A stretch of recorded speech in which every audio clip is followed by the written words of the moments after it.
Pues vamos a empezar desde el principio. Porque Hobby Consolas, pues es bueno, la revista que siempre ha llevado como, digamos, la vanguardia en el sector prácticamente desde que salió. Y yo te quería preguntar, ¿cuál crees que ha sido el-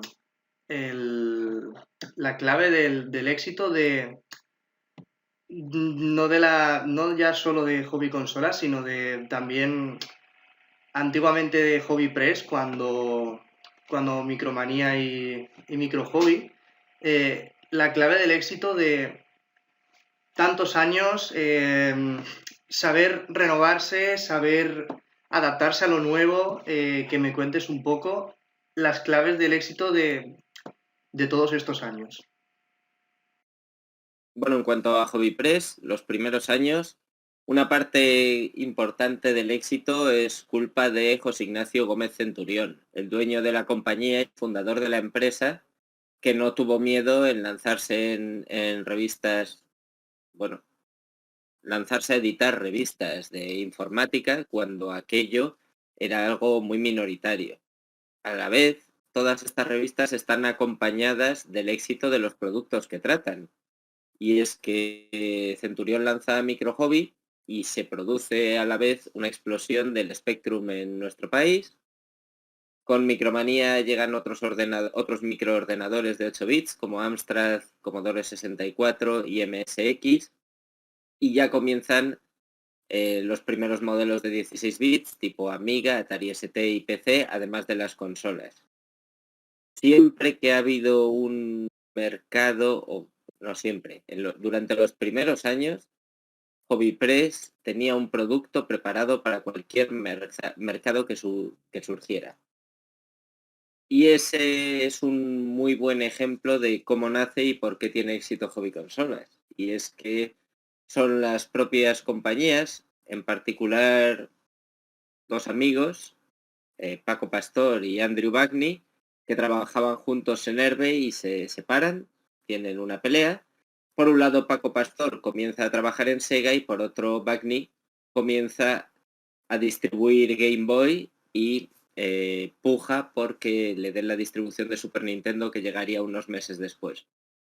Bueno, pues esa situación que se produce en el mercado hace que los dos pidan una revista, vamos a decir entre nosotros, una revista en la que competir, una revista que se adapte al nuevo mercado que era el de las consolas y pues precisamente Hobby Consolas estuvo ahí cuando surgió esa necesidad. Se la pidieron directamente, como te digo, a Gómez Centurión, al antiguo dueño de Hobby Press, y este a su vez hizo el encargo a Mario Gómez y la revista se lanzó casi a petición de las compañías y justo en el momento en que mucha gente se estaba comprando consolas y quería una revista de este estilo. Y bueno, te habías adelantado a la siguiente pregunta que te iba a hacer, que era un poco esto de si crees que esa rivalidad entre estos dos socios que dejaron de ser socios incentivó el éxito. Te voy a preguntar que planteases un escenario en el que los dos socios nunca dejaran de ser socios. Si crees, ¿cómo crees que hubiera sido la situación? Pues es complicado, porque vamos a ver, ¿qué hubiera ocurrido? Suponiendo que las máquinas de Nintendo se hubieran distribuido por Spaco, que es la compañía que hasta entonces distribuía la NES, la consola de 8 bits.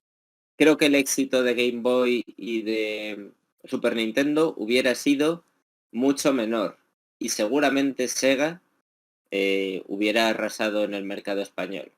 Todo esto, por supuesto, está basado en este juego que me propones. Pero hasta entonces creo que Spaco no hizo un buen trabajo con la publicidad de Nintendo.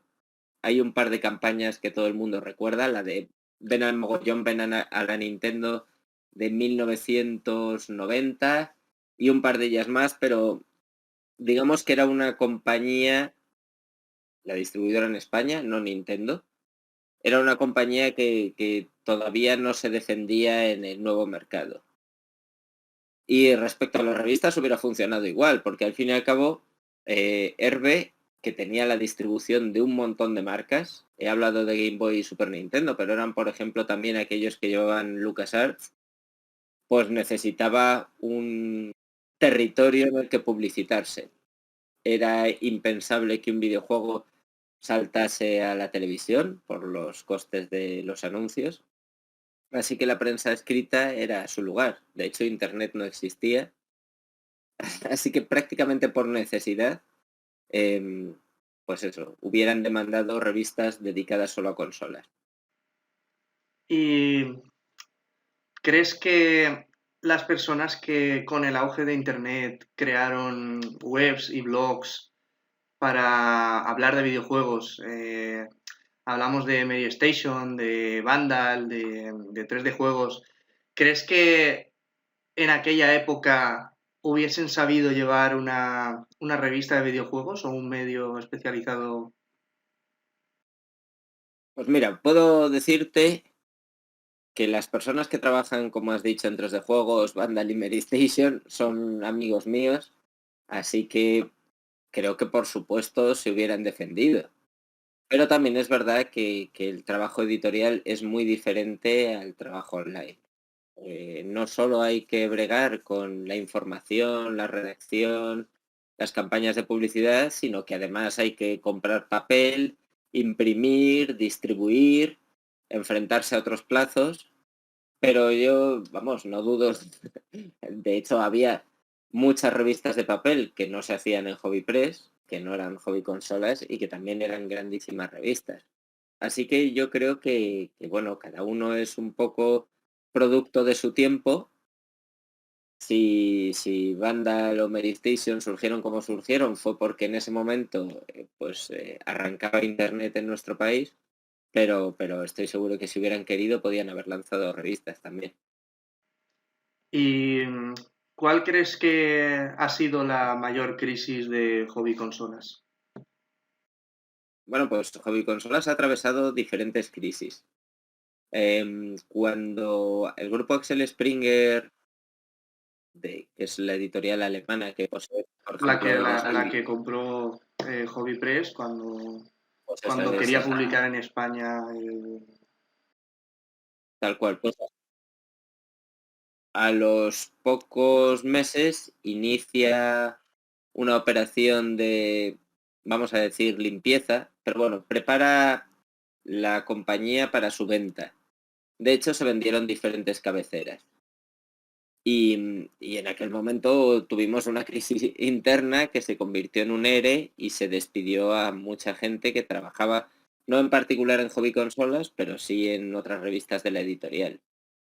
Más adelante, eh, y aquí ya más personalizando en hobby consolas, sufrimos la crisis del traslado de la marca a Internet. Es una cosa que se Por hizo. ahí es por donde yo quería tirar. Que llegasteis tarde, os quedasteis los últimos en prensa prácticamente. Para ser honestos, estuvimos a punto de ser los primeros. Sí, pero Axel Springs quiso cerrar la web. Por eso me refería yo que debido a ese error casi le cuesta a la compañía. A eso me refiero, por eso quería tirar yo por Sí, ahí. sí. De hecho, son dos graves errores. El primero, como tú dices, es que Axel Springer en esta primera operación de limpieza paraliza la que iba a ser seguramente la primera web de videojuegos en España y cancela todos los nuevos proyectos. Así que ahí se comete un error muy grave de oportunidad. El segundo error viene con el lanzamiento y es que dado que no solo no éramos expertos en el campo online, sino que además había diferentes cabeceras dentro de la casa, porque junto a Hobby Consolas estaba en la revista oficial Nintendo, estaba eGirl, dedicada al público femenino, estaba Playmanía, dedicada a PlayStation, estaba la propia Micromanía. La cuestión es que había tantas cabeceras que primero se opta por darle un nombre genérico que las englobe a todas y se decide llamar Hobby News a esta primer intento de página web. Y además la gente que está a cargo no tenía experiencia en el campo online. Evidentemente los resultados no son los esperados y entonces, bueno, pues la primera decisión que se toma es cambiar la cabecera, renombrar Hobby News como hobbyconsolas.com. La gente que por aquel entonces trabajaba en Hobby News sale de la compañía y pues pasamos a ser la redacción de Hobby Consolas quien se encarga de la página web. Es Javier Abad el que se encargaba de la dirección y entonces me cae a mí el marrón, porque se me ocurren maneras, se me ocurren pocas maneras diferentes de escribirlo, pero bueno, la complicada tarea de hacer que hobbyconsolas.com se convierta en una página web relevante. Y no teníamos formación en SEO, ni habíamos trabajado nunca con CMS, ni nada parecido, así que, por supuesto, nada de analítica web. Así que fue una transición que se hizo por fuerza bruta. Cuando no éramos capaces de posicionar un contenido, pues lanzábamos muchos contenidos y confiábamos en que eso funcionase. Y bueno, a base de golpes fuimos aprendiendo cómo se trabajaba en web y haciéndonos a los nuevos ritmos de trabajo. También es cierto que era un equipo acostumbrado a trabajar de lunes a viernes y ahora había que trabajar de lunes a domingo, que se habían terminado los horarios, y ahora trabajábamos mañana, tarde y noche y antes pues tenías 8 horas diarias. Así que fue un cambio dramático en muchos aspectos y solo salió bien por el equipo que hay detrás. Y con esto no quiero decir que sea cosa mía, sino toda la gente que estuvo durante aquella transición, los colaboradores que han pasado por la revista y la gente que sigue, porque se partieron la espalda para conseguir posicionar a Hobby. ¿Y tú dirías que los superjuegos del mes ha sido la competencia más bruta a la que se ha tenido que enfrentar Hobby Consolas? No, no, no, no. Ha sido la mejor competencia. Ha sido la mejor competencia porque su plantilla había salido de Hobby Consolas. El equipo fundador de Superjuegos, pues son antiguos compañeros de Hobby Consolas. Y hay una rivalidad bastante fuerte durante unos años.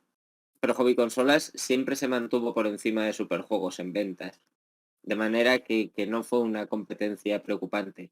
Hay un caso diferente, que es el de la revista oficial PlayStation, que lanza MC Ediciones, y en este caso sí, aquella revista consigue superar en ventas a Hobby Consolas gracias a que en su momento regalaba demos de PlayStation, de la PlayStation original que se lanza en el 95. El principal inconveniente de esto es que no se puede competir con eso a través de contenido, porque la gente no se estaba comprando la revista por los artículos, sino por el disco. Y Hobby Consolas no podía duplicar discos de PlayStation y regalarlos.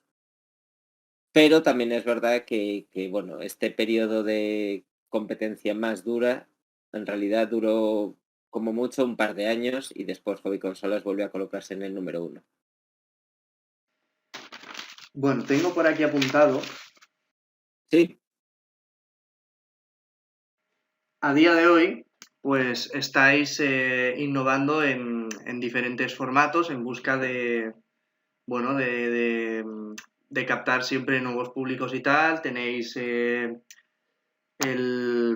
pues un poco las noticias en la web, tenéis una, una sección dedicada a los desarrolladores que se llama Hobby Industrias, tenéis una sección en Twitch donde pues bueno habláis un poco con los espectadores y pues bueno para generar digamos feedback con los lectores.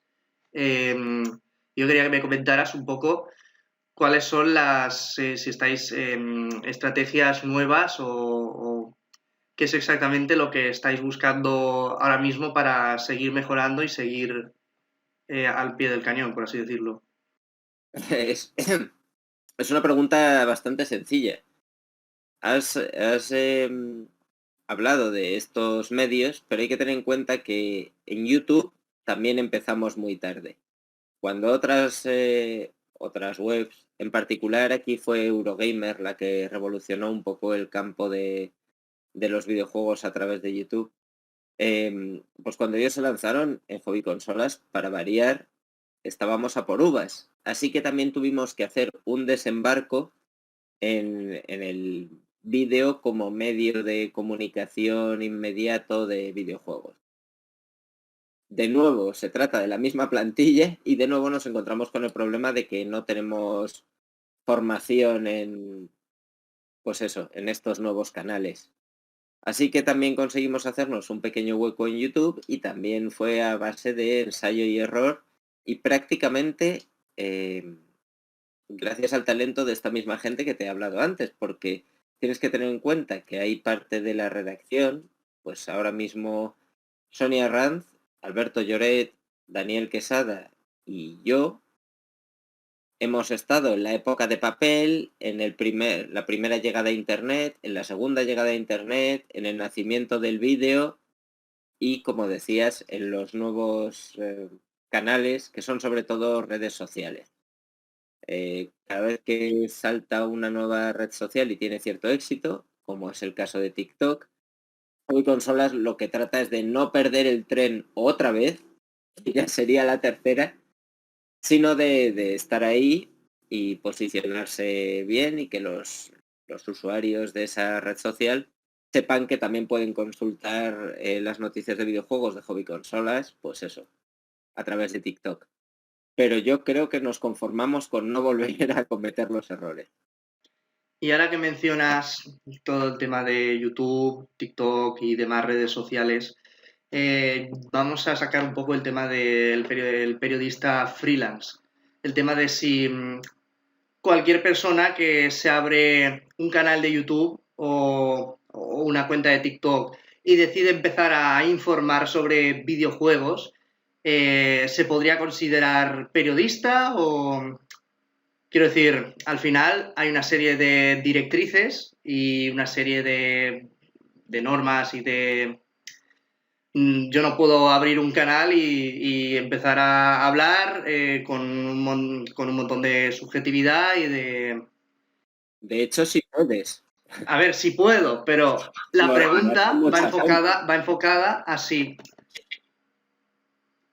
todo el mundo puede crear un medio de comunicación de la nada.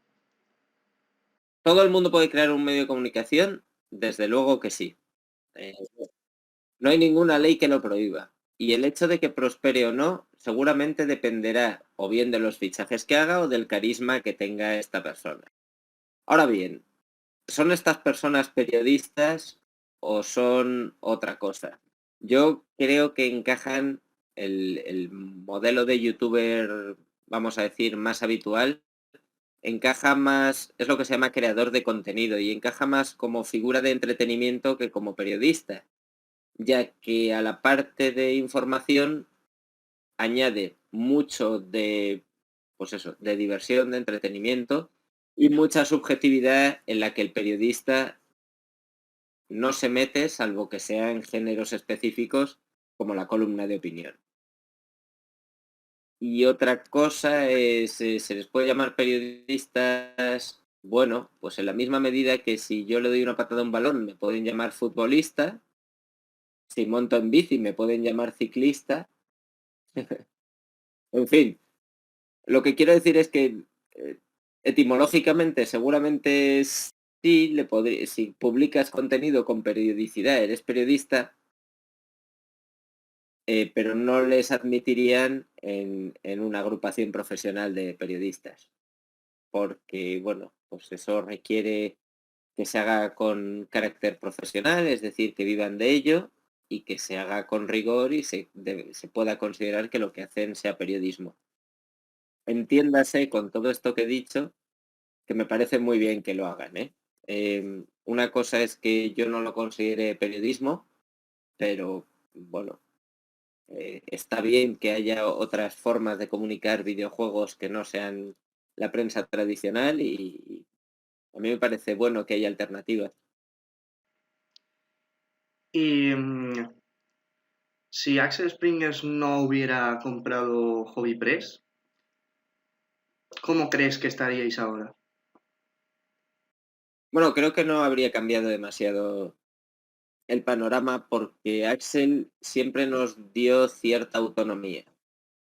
Evidentemente, tienes ventajas y tienes inconvenientes al pertenecer a un grupo internacional tan grande y sobre todo que tiene su sede en Alemania, pues a veces estamos sometidos a ciertos vaivenes que en una editorial pequeñita en España no se notarían y otras veces tenemos ciertas ventajas.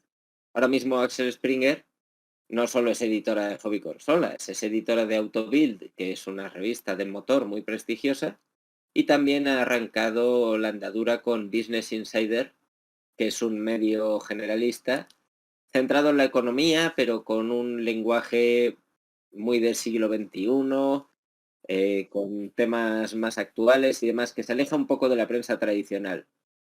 No hubiéramos tenido acceso a esas cabeceras si no fuera gracias al respaldo de Axel Springer. Así que creo que no hubiera cambiado demasiado y creo que como todo, pues tiene ventajas e inconvenientes pertenecer a un grupo editorial tan enorme. Y bueno, ahora te quería hablar yo de, bueno, igual que Hobby Consolas ha sido un rotundo éxito, por el camino también se han quedado muchos medios que no han conseguido, pues, digamos, plantarle cara ni... Tenemos por aquí, por ejemplo, Input. Pero me quieres, ¿te refieres a revistas de la competencia Sí, sí, sí. o revistas de Hobby Press? Porque Input es contemporánea casi de micro hobby, no de hobby consolas. Las revistas Input MSX son anteriores a la llegada de las consolas, pero revistas que no han sobrevivido a hobby consolas hay muchísimas. Tienes OK Consolas, Mega Consolas, OK Super Consolas, exactamente de la fusión de dónde surge. pues surge de la fusión de OK Consolas y Super Consolas. Eran dos experimentos. OK Consolas tenía un formato casi libro, como un catálogo, con un listado enorme de juegos. Y Super Consolas lo que tenía, a lo mejor estoy mezclando los dos nombres, no lo tengo muy, muy fresco. Bueno, una tenía un formato semanal, lo cual es muy complicado para lanzar una revista en papel. Y había otra que tenía un formato más parecido, como te decía, a un catálogo de juegos donde se listaban todos los juegos que había a la venta para todas las consolas.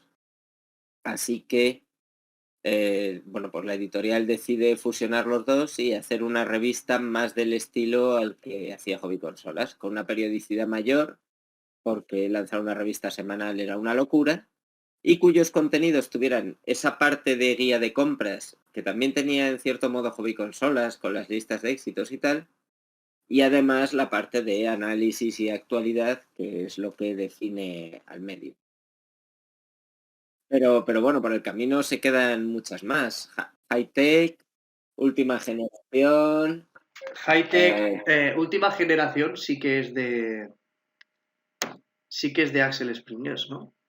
no, High Tech sí era de Axel Springer, pero Última Generación no lo era, aunque la persona que dirigía esa revista era José Luis Sanz, que había trabajado en Axel.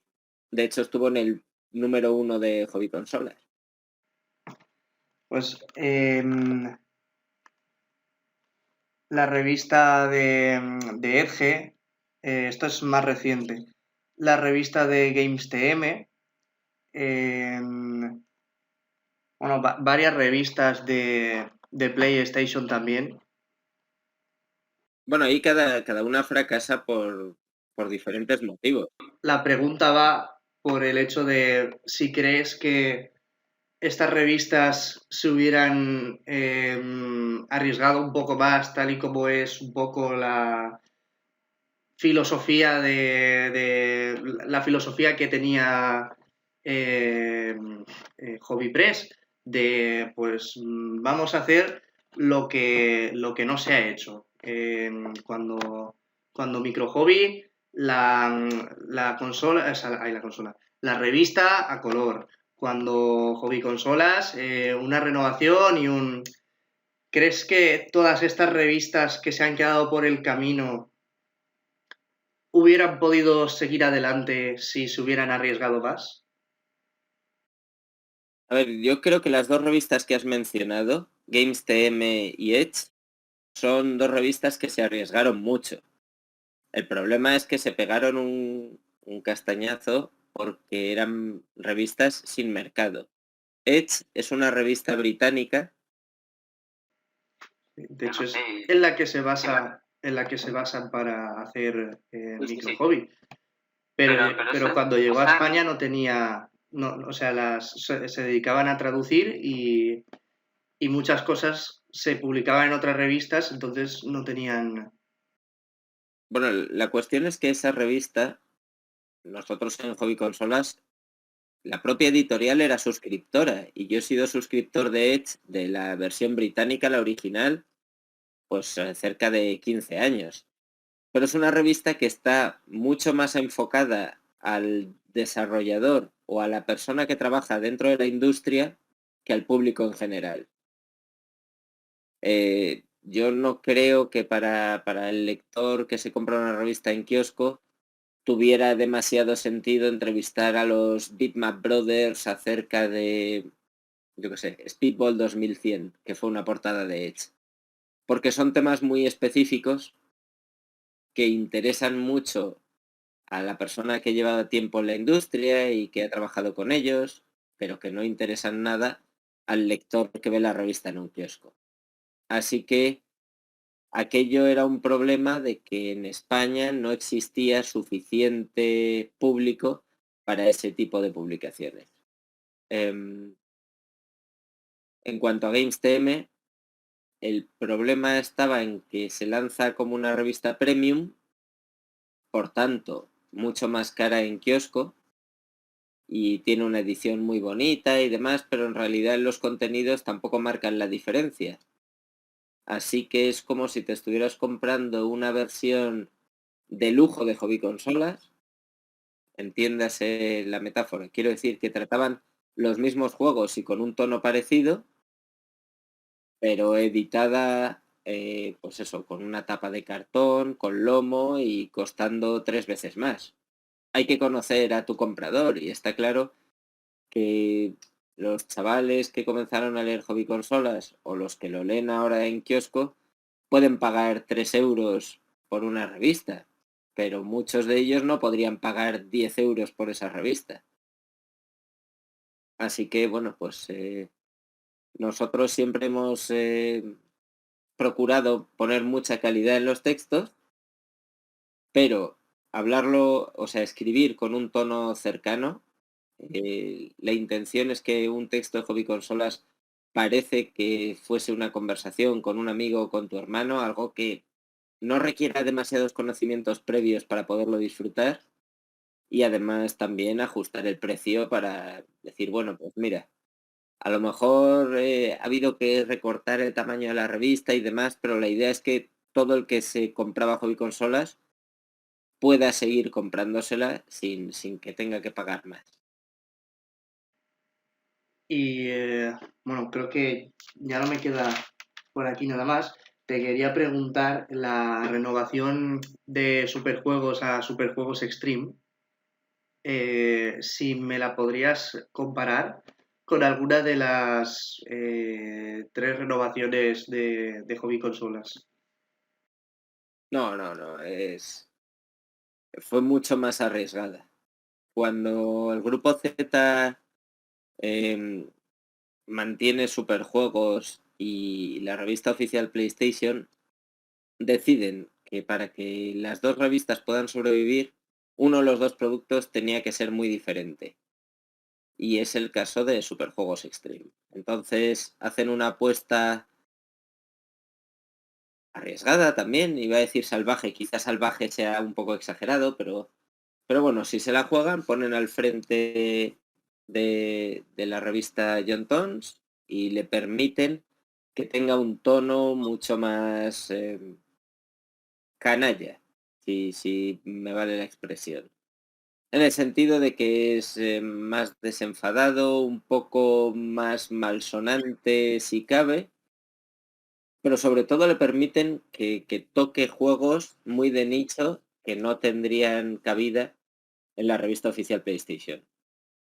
Y entonces, bueno, pues se convierte en una revista muy interesante, pero que evidentemente pierde rápidamente la audiencia porque hay poco público para ese estilo de periodismo en España. En Axel no hemos hecho nunca nada tan extremo. Por último, y para cerrar, creo que ya, voy a sacar el tema de, bueno, lo que mucha gente dice a día de hoy, de que, bueno, la prensa de videojuegos supuestamente está comprada. Y aquí saco un poco el tema de las revistas oficiales, que, bueno, en ningún momento han sido coartadas a publicar unas notas. Quiero decir, no ha llegado ni Nintendo a decirle a Hobby Press, este juego merece más nota, quiero que me la subas. ¿Por qué a día de hoy crees tú que esta creencia ha tomado tanto auge y, y cómo crees que se puede solventar? Si es que se puede. Esto tiene una explicación muy sencilla. Esta creencia cobra tanto auge porque la gente es muy ignorante. Es un problema de formación, de inquietudes y de inteligencia propia y general. Así que cuando la gente dice que alguien está comprado, en realidad no piensa en lo que dice. Lo ha escuchado, lo repite y le parece que es una afirmación, digamos, con una suficiente base para ser real. Yo, como todos mis compañeros, evidentemente cobro un sueldo que me paga mi editorial y en mi editorial se trabaja con juegos de todas las compañías y los ingresos vienen por todas las compañías y los juegos enviados con antelación vienen por todas las compañías y los juegos, perdón, y las exclusivas vienen por todas las compañías. Por tanto, haber sido o venderse a una de las compañías y no a las otras sería un suicidio. Sería perder todas las otras líneas de financiación y todas las otras líneas de información. Además de todo esto, deberse a las marcas es una cosa que tiene los pies muy cortos. A lo mejor una revista puede, yo que sé, hay revistas, no en el campo de los videojuegos, pero en otros campos, que venden la portada. Y te dicen, bueno, si vas a sacar un producto y quieres que sea portada de mi revista, lo pagas y ya está. Pero al final, nosotros no nos debemos a ninguna marca, nos debemos a nuestros lectores. La fuerza de Hobby Consolas radica en que la gente se divierta leyendo Hobby Consolas y que siga comprándolo. Y además es el trabajo que yo creo que nos gusta hacer a todos. Tenemos una enorme suerte y es que en mi compañía está completamente separado el área comercial, el área de redacción y el área de marketing. De manera que yo no sé qué compañías van a poner sus anuncios en Hobby Consolas. Yo escribo con total libertad. Ahora bien, dicho esto, hay ciertas reglas que se siguen en Hobby Consolas. Pero, por ejemplo, y perdona que te corte, branded content. Si Sí, ahora llega Nintendo y te dice que quiere hacer un branding content en hobby consolas, ¿qué es lo que ocurre aquí? Pues que a mí no me dicen nada, porque Branded Content, claro, efectivamente, Branded Content es otro departamento y ellos pagan a sus propios redactores. De manera que ahora mismo la persona que redacta Branded Content es Rubén Guzmán y el director del área de acciones especiales creo que es Javier Abad, y yo no tengo ya relación con ellos de manera laboral. Solo si hay una compañía que pide que mi cara esté, que también puede ocurrir. Ha ocurrido, por ejemplo, en anuncios de juegos con, vamos a decir, con legado. Cuando había que hablar de nuestra primera experiencia con Pokémon o nuestra primera experiencia con Zelda o cosas así, y eran acciones publicitarias de Nintendo, pues simplemente se establecía que yo podía hablar de mis recuerdos de Zelda, pero no podía hacer un análisis de Zelda. Y efectivamente, pues así surgía. Y además en las cláusulas normalmente se incluye que la persona que hace el contenido publicitario no puede hacer el análisis, porque es una manera de protegernos a nosotros mismos. Al final, eh, el equipo que yo tengo por debajo, el equipo que yo dirijo y las personas que están por encima de mí, lo que quieren es quitar presión de todos los redactores. No hacer que un redactor se piense, wow, madre mía, esta compañía que ha trabajado conmigo en esto y ahora le voy a poner un 5 a su juego y me van a crucificar. Y eso en hobby se ha conseguido bastante.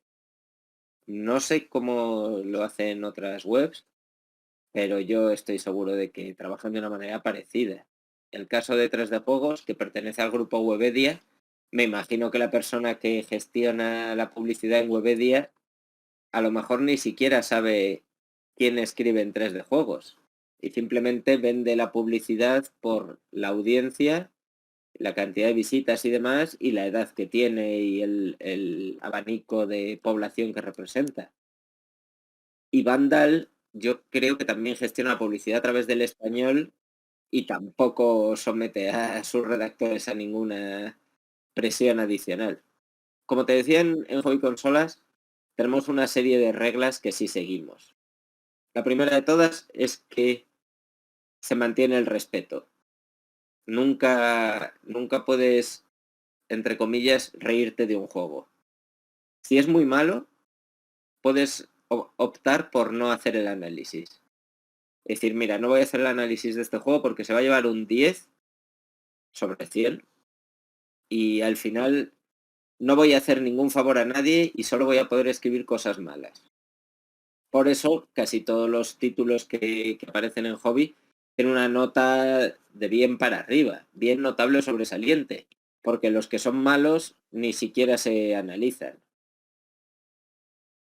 Y como te decía, se mantiene el respeto porque tenemos un nombre detrás. Yo cuando escribo no soy solo David, sino que soy David representando a Hobby Consolas, que es una de las diferencias que existen con los creadores de contenido que hemos mencionado antes. No sé si me dejo alguna, pero bueno, digamos que es este código de conducta de ni escribir cosas malsonantes, casi todos nuestros artículos son para todos los públicos, cosas así, en la que se nota que hacemos periodismo en lugar de entretenimiento puro. Y bueno, ya para acabar, eh, ¿qué crees que será lo siguiente en cuanto a periodismo de videojuegos? Bueno, pues yo supongo que, dado que el mercado va a cambiar y que caminamos hacia un modelo de suscripción, eh, el periodismo de videojuegos es posible que se incluya dentro de los modelos de suscripción. Es decir, que Game Pass en su momento llegue no solo a las consolas, sino a cualquier televisor y móvil sin necesidad de que tengas un hardware específico y que desde ahí directamente puedas saltar a los análisis que hacen los diferentes medios. Como si Netflix dentro de unos años incorporase también las reviews de un medio dedicado al cine, pues en su propia interfaz. Más a largo plazo, yo tengo mis dudas con que el metaverso llegue a ninguna parte, pero si finalmente se impone, pues me parece que, bueno, apostaría a que el mismo equipo de hobby consolas que la vio nacer en papel, que después dio el salto a internet, que luego ha pasado a las redes sociales, pues acabará teniendo su versión virtual para el metaverso. Pero bueno, dudo que, o al menos por ahora me parece que es muy complicada la puerta de entrada para que esto sea una cosa masiva. Bueno, pues muchas gracias, David, por la Nada, gracias a entrevista, por ti. tu tiempo. Y bueno, si tengo alguna... Dime, dime. No, que espero haberte servido de ayuda y que si hay cualquier duda, escríbeme, pregúntame para que aclare lo que sea. Em, Ten en cuenta que toda esta entrevista no he actuado como portavoz de Hobby Consolas, sino como David Martínez. O sea, trabajo en la revista, pero no represento sus opiniones. Y te recomendaría que te leyeses el libro de Sí, lo mi tengo aquí. a De hecho, YouTube. la gran mayoría de cosas que he apuntado para preguntarte son cosas del libro. Pues es un buen resumen de la prensa aquí en España y te puede ayudar. Pero si necesitas cualquier cosa, bueno, ya tienes mi teléfono, o sea que para cualquier cosa que necesites estoy disponible. Vale, perfecto. Muchas gracias.